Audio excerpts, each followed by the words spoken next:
ಇವತ್ತು ಬಾಬಾ ಸಾಹೇಬ್ ಅಂಬೇಡ್ಕರ್ ಅವರ ಜನ್ಮದಿನವನ್ನ ನಾವು ಆಚರಣೆ ಮಾಡ್ತಾ ಇದ್ದೇವೆ. ನಾನು ಕಾಂಗ್ರೆಸ್ ಪಕ್ಷದ ಅಧ್ಯಕ್ಷನಾಗಿ ಜವಾಬ್ದಾರಿ ತೆಗೆದುಕೊಂಡಾಗ ಮೊದಲನೇ ಕೆಲಸ ಮಾಡಿದ್ದು ನಮ್ಮ ರೆಹಮಾನ್ ಖಾನ್ ರವರ ಕೈಯಲ್ಲಿ ಈ ಭಾರತದ ಸಂವಿಧಾನದ ನಮ್ಮ ಪೀಠಿಕೆಯನ್ನ ಓದಿಸಿ ಪ್ರಾರಂಭವನ್ನ ನಾನು ಮಾಡಿದೆ. ಅದಾದ್ಮೇಲೆ ನಮ್ಮ ಸರ್ಕಾರ ಅಧಿಕಾರಕ್ಕೆ ಬಂದ ತಕ್ಷಣ ನಾನು ಮಹದೇವಪ್ಪನವರು ಸಿದ್ದರಾಮಯ್ಯನವರು ನಾವೆಲ್ಲ ಮಾತಾಡ್ಕೊಂಡು ಇದು ಸರ್ಕಾರದ ಒಂದು ಆದೇಶವನ್ನು ಮಾಡಿಸಿ ಪ್ರತಿ ಸಂದರ್ಭದಲ್ಲೂ ಕೂಡ ಸರ್ಕಾರದ ಮಟ್ಟದಲ್ಲಿ ಇದೊಂದು ದೊಡ್ಡ ಕಾನೂನೇ ಮಾಡಬೇಕು ಅಂತ ಹೇಳಿ ಅದನ್ನ ಮತ್ತೆ ಅದಕ್ಕೊಂದು ಶಕ್ತಿ ಕೊಟ್ಟಂತ ಕೆಲಸ, ಸಂವಿಧಾನವನ್ನ ಸ್ಮರಿಸಿಕೊಳ್ಳುವಂತ ಕೆಲಸವನ್ನ ನಾವು ಮಾಡ್ಕೊಂಡು ಬಂದಿದ್ದೇವೆ. ನಮ್ಮ ರಾಷ್ಟ್ರೀಯ ಅಧ್ಯಕ್ಷರಾದಂತ ಮಲ್ಲಿಕಾರ್ಜುನ್ ಖರ್ಗೆ ಅವರು ಈ ನಾಡಿನವರು, ಮಹಾತ್ಮ ಗಾಂಧೀಜಿಯವರ ಜಾಗದಲ್ಲಿ ಅವರು ಕಾಂಗ್ರೆಸ್ ಅಧ್ಯಕ್ಷರಾಗಿದ್ದರು 100 ವರ್ಷದ ಹಿಂದೆ. ಅವರ ಜಾಗದಲ್ಲಿ ಇವತ್ತು ಅವರು ಕೂತಿದ್ದಾರೆ. ಅವರಾದ ಮೇಲೆ ಇಂದಿರಾ ಗಾಂಧಿ ಕೂತಿದ್ರು, ರಾಜೀವ್ ಗಾಂಧಿ ಕೂತಿದ್ರು, ರಾಹುಲ್ ಗಾಂಧಿ ಅವರು ಕೂತಿದ್ರು, ಸೋನಿಯಾ ಗಾಂಧಿ ಅವರು ಕೂತಿದ್ರು, ಅವ್ರ ಜಾಗದಲ್ಲಿ ಕೂತಿದ್ದಾರೆ.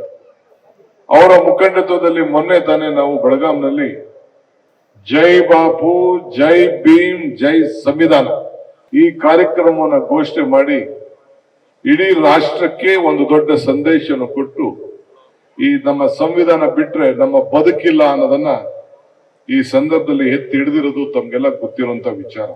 ನಾನು ಬಾಬಾ ಸಾಹೇಬ್ ಅಂಬೇಡ್ಕರ್ ಅವ್ರನ್ನ ಸ್ಮರಿಸಿಕೊಂಡು ಅವ್ರು ಕೊಟ್ಟಂತ ಮಾರ್ಗದರ್ಶನವನ್ನ ಪ್ರತಿ ದಿನ ನೆನಪಿಸ್ಕೊಂಡು ನಮ್ಮ ದಿನಗಳನ್ನ ನಾವೆಲ್ಲ ಪ್ರಾರಂಭವನ್ನ ನಾವು ಮಾಡ್ತಾ ಇದ್ದೇವೆ.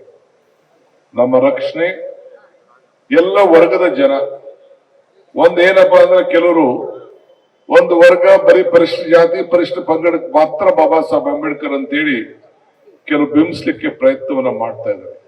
ಸಮಾಜದ ಎಲ್ಲ ವರ್ಗ ಎಲ್ಲ ತುಳಿತ ವರ್ಗ ಕೂಡ ಸಮಾನತೆ, ಸರ್ವರಿಗೂ ಸಮಬಾಳು ಸಮಪಾಳು ಅಂತೇಳಿ ಘೋಷಣೆ ಮಾಡಿ ಎಲ್ಲರಿಗೂ ಕೂಡ ಸಂವಿಧಾನವನ್ನು ಕೊಟ್ಟು ನಮ್ಮನ್ನ ನಾವೇ ರಕ್ಷಣೆ ಮಾಡುವಂತ ಒಂದು ದೊಡ್ಡ ಶಕ್ತಿಯನ್ನ ತುಂಬಿದ್ದು ಬಾಬಾ ಸಾಹೇಬ್ ಅಂಬೇಡ್ಕರ್ ಅವರು ಅಂತ ಹೇಳಲಿಕ್ಕೆ ನಮ್ಗೆಲ್ಲ ಬಹಳ ಸಂತೋಷ ಆಗ್ತದೆ. ಸಂವಿಧಾನವನ್ನ ಉಪಯೋಗವನ್ನು ಪಡ್ಕೊಂಡ ಪ್ರತಿಯೊಬ್ರು ಕೂಡ ನಾವೆಲ್ಲ ಭಾರತೀಯರು ಅವ್ರನ್ನ ನೆನೆಸ್ಕೊಳ್ಳಿಲ್ಲ ಅಂತಂದ್ರೆ ನಮ್ಮ ಬದುಕಿಗೆ ಅರ್ಥ ಇರ್ಲಿಕ್ಕೆ ಸಾಧ್ಯ ಇಲ್ಲ.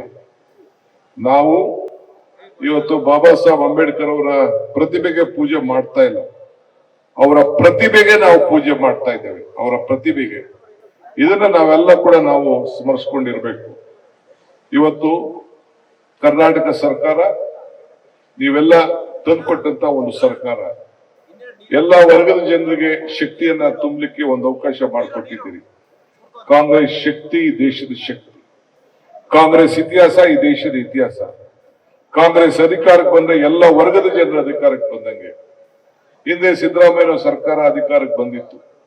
ಹಿಂದೆ 2018 2023 13ರಿಂದ 18 ಆವತ್ತಿನ ಕಾಲದಲ್ಲಿ ಪರಿಶಿಷ್ಟ ಜಾತಿ ಪರಿಶಿಷ್ಟ ಪಂಗಡದ ಎಲ್ಲ ಜನಸಂಖ್ಯೆ ಆಧಾರದ ಮೇಲೆ ಮೀಸಲಾಗಿ ಇಡಂತ ಒಂದು ಐತಿಹಾಸಿಕ ತೀರ್ಮಾನ ನಮ್ಮ ಕಾನೂನಲ್ಲೇ ತೆಗೆದುಕೊಂಡು ಬಂದು ಆ ವರ್ಗದ ಜನರಿಗೆ ಇವತ್ತು ರಕ್ಷಣೆ ಮಾಡುವಂತ ವ್ಯವಸ್ಥೆ ಯಾವ್ದಾದ್ರು ಈ ದೇಶದಲ್ಲಿ ತೀರ್ಮಾನ ಮಾಡಿದೆ ಅಂತಂದ್ರೆ ಅಂದು ಹೈದರಾಬಾದ್ ನಲ್ಲಿ, ಆಂಧ್ರ ಪ್ರದೇಶದಲ್ಲಿ ಮತ್ತು ಕರ್ನಾಟಕದಲ್ಲಿ ಮಾತ್ರ ಸಾಧ್ಯ ಆಯ್ತು ಅನ್ನೋದನ್ನ ಕಾಂಗ್ರೆಸ್ ಸರ್ಕಾರಗಳ ಮಾತ್ರ ಇಂಥ ತೀರ್ಮಾನವನ್ನು ಮಾಡ್ತು ಅಂತ ಹೇಳಿಕ್ಕೆ ನನಗೆ ಬಹಳ ಸಂತೋಷ ಆಗ್ತದೆ.